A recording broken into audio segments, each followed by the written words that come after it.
Luz y óptica geométrica. Hola, soy Natalie Casanova, profesora del Core de Ciencias de la Facultad de Artes Liberales de la Universidad Adolfo Ibáñez, y hoy vengo a hablarles de la luz. ¿Qué es la luz? Es la primera pregunta que nos tenemos que hacer y la primera respuesta que se me viene a la cabeza es algo más poético. La luz es aquella que entra por la mañana, por la ventana, acaricia tu rostro y te despierta. Oh, no. 5 minutos más, por favor. No, no. Bueno, quizá a no todos nos gusta despertar así, pero seguro más de alguno hemos tenido experiencias con la luz. ¿Pero qué es la luz? Si buscamos la definición, dice que es una onda electromagnética compuesta por partículas sin masa llamadas fotones. Muchas cosas que tenemos que definir y vamos a ir desglosándola una por una. No se preocupen. Para explicarle que la luz está compuesta por partículas llamadas fotones, dibujé este círculo que está lleno de porotos rojos y nos vamos a imaginar que estas son las partículas que componen este círculo y los porotos blancos son fotones. Acá tengo 3 fotones. Observan qué pasa si yo este fotón lo hago incidir o lo hago chocar con estas partículas. A ver si me funciona. Bueno, ahí le pegó un fotón y a ver si el otro tengo suerte. Ya bien, ahí le pegó. Entonces, si la luz está compuesta por estas partículas llamadas fotones, cuando la luz incida sobre algunas partículas debería ocurrir lo mismo. Y efectivamente lo que nosotros observamos, nuestros porotos rojos en este caso son electrones, y se ha observado que cuando hacemos incidir luz sobre superficies que tienen electrones, los electrones salen igual que nuestros porotos rojos disparados. Este fenómeno se llama efecto fotoeléctrico, en el cual no vamos a ahondar en este video, pero recuerden que la luz está compuesta por partículas que no tienen masa llamadas fotones.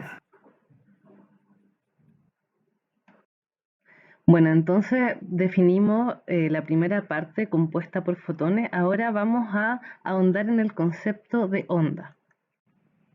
Hola, ¿están ahí? Bueno, para explicarles qué es una onda, les voy a mostrar una onda que ustedes también pueden hacer en su casa con una cuerda o con un cable. Si la toman de un extremo y la comienzan a mover a diferentes velocidades, van a tener una onda. La onda no es este cable amarillo, sino lo que se propaga a través de él debido a la perturbación que yo estoy haciendo. Otro ejemplo de onda que lo están experimentando ahora mismo, si me están escuchando, es el sonido. El sonido está perturbando el aire. La luz también se comporta como una onda, pero tiene una característica. No necesita un medio necesariamente para propagarse. Se puede propagar en el vacío porque es una onda electromagnética. Analicemos la onda. Se las voy a dibujar acá. Una onda más o menos como la que tratamos de hacer con la cuerda. Parte ahí, termina acá. Parte ahí, termina acá. Dibujé 2 ondas. Quiero definir 4 parámetros: la longitud de onda, la amplitud, la frecuencia y la velocidad. La longitud de onda va a ser esta distancia donde empieza hasta donde termina la onda. La amplitud va a ser la altura de la guatita de la onda. La frecuencia que recorre la onda en un segundo. Este valor es importante porque lo vamos a ver después cuando hablemos de los colores. Y finalmente la velocidad. Cuando yo aumentaba la velocidad con la cuerda o la disminuía, esta tomaba diferentes formas. La luz también tiene una velocidad y, por ejemplo, en el vacío es muy grande y es aproximadamente 3 por 10 elevado a 8 metros partido por segundo. Si pudiéramos andar a esta velocidad, daríamos 7.5 vueltas al mundo en un segundo. Es muy grande. La velocidad de la luz es mayor que, por ejemplo, la velocidad del sonido en el aire. Y les voy a dar un ejemplo. ¿Recuerdan una tormenta cuando caen los relámpagos? ¿Qué es lo primero que vemos? Bueno, vemos la luz y luego escuchamos un sonido. ¿Por qué? Porque la velocidad de la luz en el aire es mayor también que la velocidad del sonido. Bueno, entonces repasamos la definición de onda, la definición de fotones. Y ahora volvamos a la pregunta inicial, ¿qué es la luz? Y voy a volver a lo que les puse al principio, a ver si ahora lo entienden. Si buscamos la definición, dice que es una onda electromagnética compuesta por partículas sin masa llamadas fotones. Entonces ahora nos vamos a centrar en el comportamiento ondulatorio de la luz. Vamos a analizar cuando la luz se comporta como onda. Para eso vamos a ir recorriendo diferentes principios que son que la luz viaja en línea recta, la reflexión y la refracción. Partamos con la primera, la creación de las sombras. Para seguir hablando de la luz, vamos a mostrar una de sus mayores características, que viaja en línea recta. Para eso, bueno, estamos iluminando. Voy a apagar la luz, la voy a encender y voy a poner mi mano, como la ven acá, entre la luz y la mesa. ¿Y qué pueden ver abajo? Las sombras. Las sombras son una evidencia de que la luz viaja en línea recta. Cuando empiezo a abrir mis dedos, la luz pasa a través de ellos. Entonces eso demuestra que la luz está atravesando y cruzando en línea recta. Esa es una de sus mayores características. Reflexión. Vamos a dibujar un material. En este caso puede ser un espejo. La idea es que los rayos no atraviesan este material, sino que se devuelven completamente. Para poder analizar la reflexión vamos a dibujar un plano y X. Entonces ahora tenemos nuestro plano X y vamos a ver qué ocurre si viene un rayo incidente que choca con el espejo en un ángulo alfa. Si se refleja en un ángulo beta, la reflexión nos dice que el ángulo alfa tiene que ser igual al ángulo beta. Y acá el primer ejemplo de reflexión, esto me va a dar alergia, así que lo voy a hacer una vez. Si sale bien, bien, si sale mal, lo siento. Pero bueno, tengo acá un puntero láser, se los muestro ahí. Y lo que voy a hacer es que acá abajo tengo un espejo y ya vimos que el ángulo con el que entra tiene que ser igual al ángulo con el que sale. Voy a apuntar, no sé si ven, quizás se alcanza a ver un puntito muy pequeño verde en el espejo, pero ahora miren mi mano y ahí está saliendo el ángulo, ¿cierto? Entonces ustedes no pueden ver el rayo que yo dibujé arriba, y para que lo puedan ver, lo que les traje acá es un poco de talco, y cuando ponga talco van a poder ver el ángulo de incidencia y bueno, espero que lo hayan visto. Ya, entonces lo que ahí ocurrió es realmente, yo tengo un rayo de luz que genero con este láser. Si ustedes tienen un láser, siempre tienen que tener cuidado porque es muy peligroso apuntarlo a los ojos, así que no traten de hacer esto, sino que por eso yo les muestro este experimento para que no lo tengan que hacer. Cuando yo pongo el talco, puedo mostrar el rayo, que ahí está la foto perfecta, cómo se ve el rayo cuando incide con el espejo y luego se refleja. Y si pudiéramos trazar una línea recta como esa ahí que yo dibujé, el ángulo de incidencia tiene que ser igual al ángulo reflejado.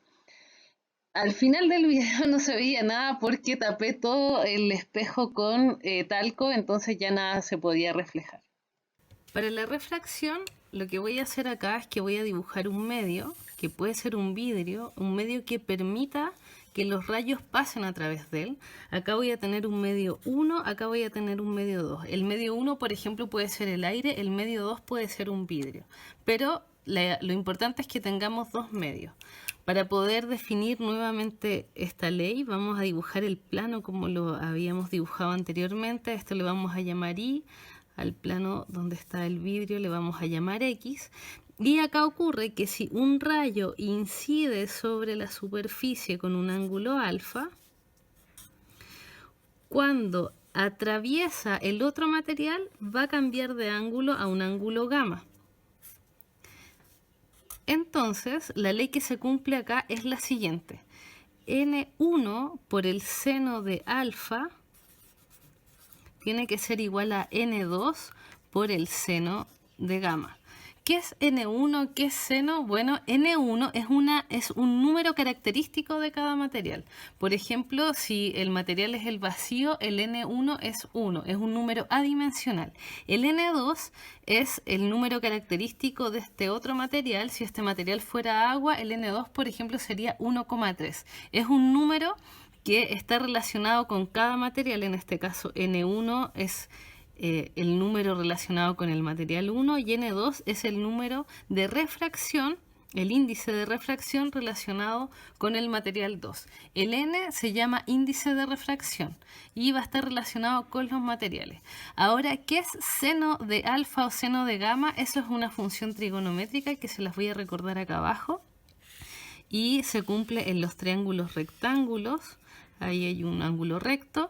Los catetos del triángulo, en este caso se van a llamar A y B. Voy a dibujar el ángulo alfa, por ejemplo, acá. Y esta hipotenusa del triángulo la voy a llamar H. El seno del ángulo alfa, en este caso, va a ser cateto opuesto partido por hipotenusa.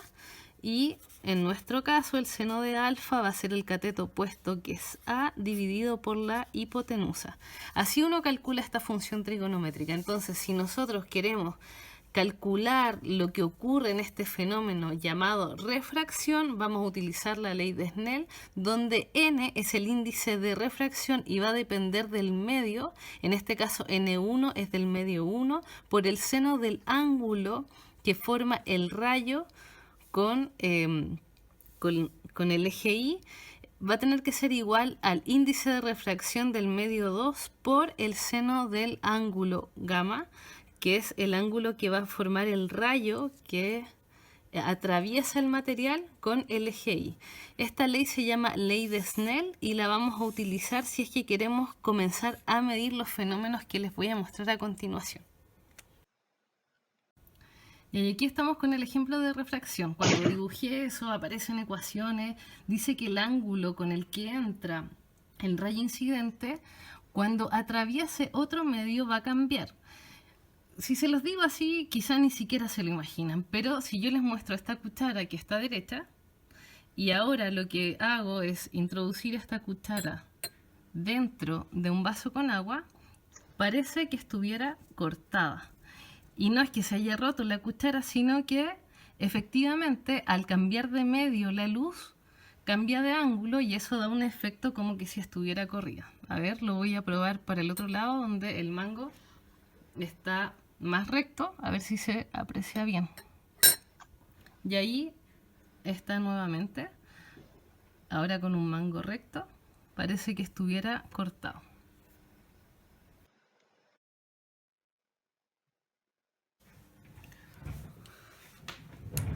Ya, entonces ahora les voy a hacer el dibujo completo y voy a dibujar este medio 2, que puede ser un vidrio, puede ser agua. Voy a dibujar el medio 1. Vamos a dibujar el plano porque es importante para que podamos entender cómo atraviesan los rayos la superficie. Esto va a ser X, esto va a ser Y, está nuestro plano XY. Y finalmente, si tenemos un rayo incidente que entra y choca con la superficie 2 en un ángulo alfa, si este se refleja en un ángulo beta, sabemos que por la ley de la reflexión el ángulo alfa va a tener que ser igual al ángulo beta. Ahora, si este rayo atraviesa el material 2, va a cambiar de ángulo a un ángulo gamma y por la ley de Snell vamos a poder calcular siempre y cuando sepamos cuál es el índice de refracción del medio 2 y cuál es el índice de refracción del medio 1. Estos son números adimensionales que están relacionados con cada material. Es posible que veamos una reflexión y una refracción a la vez. Sí, les voy a dejar una foto donde esto ocurre, pero lo bueno de toda esta materia es que no necesitan grandes laboratorios y pueden ver la reflexión y la refracción en muchas cosas que lo rodean. Así que ahora los invito a que empiecen a descubrir dónde hay reflexión y refracción en su entorno. Bueno, llegamos al final de esta introducción a la óptica geométrica. ¿Qué hemos aprendido hasta ahora? Definimos qué era la luz y vimos que era una onda electromagnética compuesta de partículas llamadas fotones. Para eso tuvimos que repasar el concepto de onda, repasar el concepto de fotones.